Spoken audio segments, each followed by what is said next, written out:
Last ভিডিওতে share করেছিলাম যে কার্নিশে যাওয়ার পরও ছোট্ট একটা অ্যাক্সিডেন্টের কারণে আমাদের কার্নিশের খাবার আর ট্রাই করা হয়নি। আমরা চিন্তা করছিলাম যে আমরা আসলে কোথায় যাব বা কি খাবো ওই অল্প সময়ের মধ্যে। তখন আমরা দেখলাম যে সেম বিল্ডিং এরই লেভেল 4-এ ফিনো নামের একটা রেস্টুরেন্ট আছে। তো কিছুটা কনফিউশন নিয়েই আমরা ফিনোতে ঢুকি আর অর্ডার করে দিই চিজি বক্স, অর্থাৎ মিট বক্সটা ট্রাই করতে চাচ্ছিলাম ওদের, যেটার প্রাইস ছিল 270 টাকা। সাথে অর্ডার করেছিলাম চিকেন কাটসু প্ল্যাটার, যেটার প্রাইস ছিল 375 টাকা, আর বারবিকিউ চিকেন প্ল্যাটার, যেটার প্রাইস ছিল 395 টাকা। যেহেতু ফিনোতে এটা আমাদের ফার্স্ট টাইম ছিল আর খাবার সম্পর্কে আমাদের অত বেশি আইডিয়া ছিল না, তাই আমরা একটু কনফিউশনে পড়ে একটা মিট বক্স অর্ডার করেছিলাম। কিন্তু আমরা যখন মিট বক্সটা ট্রাই করি, প্রাইস অনুযায়ী একদম অর্থ ইট মনে হয়েছে আর টেস্টের দিক থেকেও একদম 10 on 10। আর এখন যদি আমি প্ল্যাটারগুলোর কথা বলি, প্ল্যাটার দুটোরই রাইস, চিকেন আর ফ্রাইস অনেক বেশি মজার ছিল।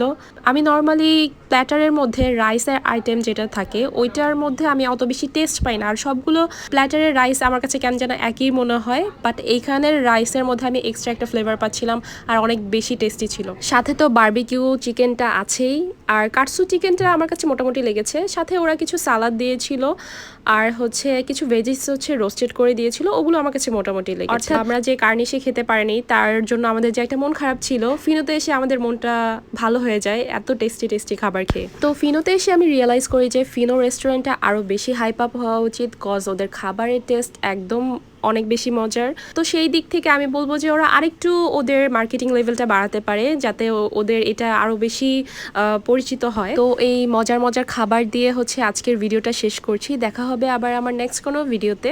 সেই পর্যন্ত সবাই ভালো থাকুন, সুস্থ থাকুন। আল্লাহ হাফিজ।